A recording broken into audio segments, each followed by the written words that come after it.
device called a voice assistant. And the basic premise of voice assistants is pretty simple. You ask it a question, you give it a command verbally, and it will respond back to you.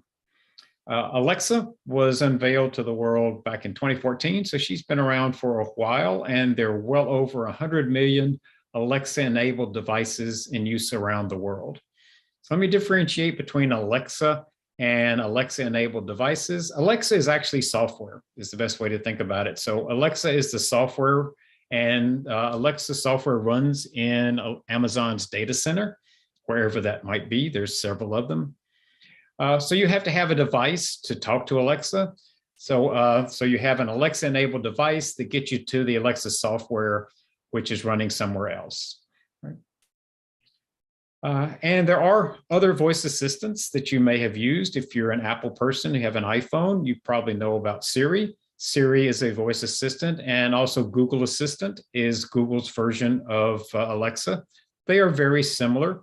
A few differences among them, but we'll be focusing on Alexa today. So in terms of the Alexa devices that I was just talking about, there are several different types of Alexa devices. And I'm going to go into the Amazon website and talk about them from there so you can kind of see them and give you some ideas about the Alexa devices. This is the Echo Dot. Echo is the Amazon-owned models, and the Echo Dot is the entry-level model. So this is the entry point. It is the Echo Dot 4th generation, and it's actually on sale right now. Normally $49.99. It's for $39.99. There were some 3rd generation one, and here's one. So you can get it $10 cheaper, $29.99. These were called the hockey pucks because they're shaped like a hockey puck. So the first 3 generations look like this. 4th generation, they switched to a spherical shape. So the 4th gen looks like this. And there's a couple of variations. For $10 more, you can get a clock on it. And for a good bit more, this one's not on sale, you can get an Echo Dot with premium sound.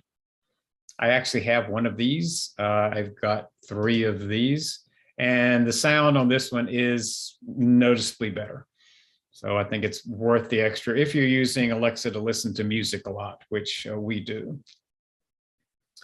And speaking of music, if you really like good music, you can go for the Echo Studio version. This is a high fidelity speaker, much better sound than the others, but it's twice the price. And there are also Alexa-enabled devices made by manufacturers other than Amazon. This is a Bose speaker, which sounds better than this one, I would think. It also costs more, but this one does the same thing. It is Alexa-enabled. In fact, this one for $29 does the same thing and actually does some things that this one doesn't, because the Echoes, since they're made by Amazon, do have some features you don't have in the Alexa-enabled device. But even with these two, there's nothing that this one does that this one doesn't do. It just sounds a lot better doing it. So that's the biggest difference among the models, is how it sounds, not what features are enabled, as long as you're within the Echo product line. Wade? Yes. First of all, I just wanted to put a reminder out that if anyone is an Amazon Prime member, that Prime Day is coming up in July. So they have fantastic sales on these kind of products. Yeah, great point, Stacey. I should have thought about that as well. And yeah, for Prime Day and around the holidays are great times to buy these. I got my premium sound one for $60. I bought it during the Christmas sale time. And for Prime Day, it may even be cheaper. So you can probably get any of these for half price. So thanks for bringing that up, Stacey. Yes, and one other thing, I have the Echo Dot, and I believe that I can do a connector wire into other speakers to improve the sound. You can connect another speaker with a wire. You can also connect via Bluetooth if it's a Bluetooth speaker. So yep, you can do that as well.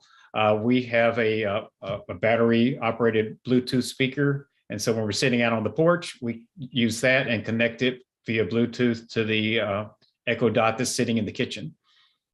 But that is a feature.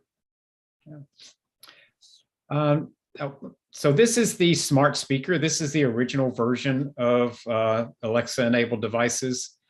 What they have now is called an Echo Show, and these are called smart displays. And what they are, and this one sort of looks like what they are, it's a smart speaker that also has a tablet Velcroed to it. It's not really Velcroed, but it adds that visual component. So for example, you could ask this one, Alexa, what's the weather? And she would give you the weather forecast verbally. If you ask this one, she'll also give it to you verbally, but she'll put it on the screen so you can see it as well. So it does add some extra dimensions. Prices are sort of like the others. There's several variations that, and here the number is the screen size. So this is a 5-inch screen. This is the entry point. When you go up to an 8-inch screen, it gets more expensive, 15-inch more expensive. So that's kind of how these work. And if you really like Alexa, they've got a whole line of Alexa on the go. So you can have Alexa with you wherever you are. This plugs into your car, so you can hear Alexa through your car speakers.